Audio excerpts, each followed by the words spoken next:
Breaking news this afternoon, there has been a shooting at a local magistrate's office. It happened in Masontown in Fayette County. Several people were wounded and the suspect is dead, we believe. We have team coverage this afternoon. We begin with Julie Grant, who was live with the breaking details. Julie? Stacy and Susan, just a horrific scene here outside of Magistrate Judge Daniel Shimshak's office. I want you to take a look at the front doors to the Borough building here at the Masontown Borough Municipal Center. That door glass is shot out. We understand that this shooter came in around 2 o'clock this afternoon, and the shooter is dead. The shooter was killed here at the scene. We don't know whether it was by police or if it was by a self-inflicted gunshot wound, but we understand that court was in session this afternoon around 2 o'clock when he opened fire inside. A source is telling us that this shooting may have also been relating to an ongoing domestic violence situation. We don't know if the shooter was a defendant scheduled for a case this afternoon. We know that the judge was doing preliminary hearings, and we're working to get that information as to whether or not it was perhaps a domestic violence case that he was scheduled for. 5 people have been wounded in this shooting that we know of. One of them is a law enforcement officer, and I just spoke with a witness who helped that officer. We're working to send back that interview to you right now, but we understand this officer was shot in the hand. He is expected to be okay. His name is Scott Miller, and he is a Masontown police officer. We know that 2 other victims were flown to Ruby Memorial Hospital for treatment, and 2 others were taken by ambulance to Ruby Memorial for treatment as well. There is lots of crime scene tape all around this scene. It is still considered an active crime scene. However, state police tell us that there's no imminent threat or danger to the public, that everything is contained, and once again, the shooter is dead. Now, in this building here, it contains the magistrate's office as well as the borough office, so 2 major offices in this building. Again, several people shot, 5 of them wounded that we know of, 1 police officer among the wounded, and 1 person is dead, that person being the shooter. So lots of questions remain unanswered. There is going to be a media briefing at 5 o'clock at the State Police Barracks in Uniontown. We will, of course, be there and try to get some of those questions answered. Stacy and Susan. Julie, I know you just arrived at the scene not long ago, so you're probably not able to confirm this report from the Observer reporter, but have you heard anything about a woman running down the street being chased by a man and then that she ran into the district justice's office? What I heard from the witness interview I just did that should be coming back to the station any moment was that this witness heard a gunshot. When he turned and looked, he said that he saw the shooter with the gun and that his gun jammed up, and that he did see a woman run inside. That woman appeared to get inside of the building. He said then at that point he noticed the trooper taking cover behind his vehicle, and he noticed the trooper's hand was shot. So he said that he went over to help the trooper, taking off his own shirt to wrap up his hand and try to stop that bleeding. Then he said he heard more shots as the shooter made his way inside of the courtroom. We understand this shooting actually happened inside of that courtroom. He said so many shots, there were too many to even count. I could hear people screaming, just an absolutely horrific scene. And again, we had heard that this is perhaps related to an ongoing domestic violence situation. So perhaps this shooter was after someone in particular. We know that the shooter was a man. We are working to figure out his identity. We're hearing that his first name is Sean. That's what a witness said. He recognized him as someone he knows to be Sean that does mechanical work. But again, we're working to confirm that with police. One of the big questions, Stacy and Susan, in my mind with all of this, the setup of the courtroom with magistrate courts in the state of Pennsylvania.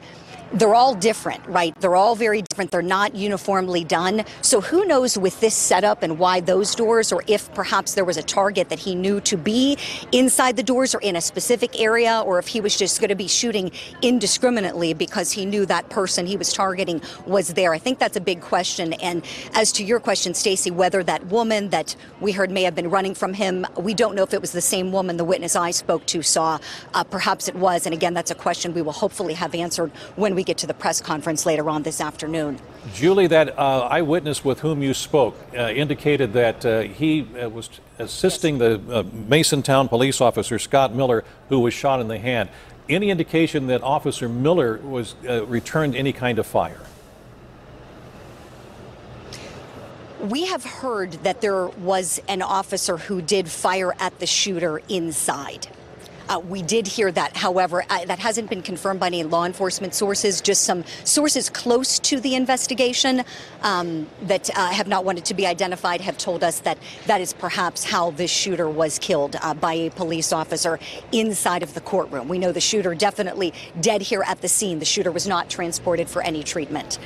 Well, speaking of transporting for treatment, have you had any? One other thing to mention. Go ahead. Oh, sure, please. Go ahead. Go ahead, Julie. No, I was going to say one other thing to mention. We also don't know. The witness I spoke to didn't know whether that shooter had already been inside the building or not. He didn't know. When he happened to walk up and hear the gunshot, he wasn't sure whether he had already been inside at any point and come outside, or if he was perhaps just arriving. But he definitely described him shooting at the glass at that door that I showed you at the front of the Borough building, which would raise an interesting question as well, because if he was inside, you have to wonder, were there any metal detectors? Did he pass through any? If he was, so that's another big question. Was he in the building at all to know who he was looking for or where that person might have been? Okay, we've been reporting, and you reported as well, that at least 3 people were taken to Ruby Memorial Hospital in Morgantown. In your early reporting on this investigation, have you determined whether those wounds to those 3 people, how the nature of their seriousness?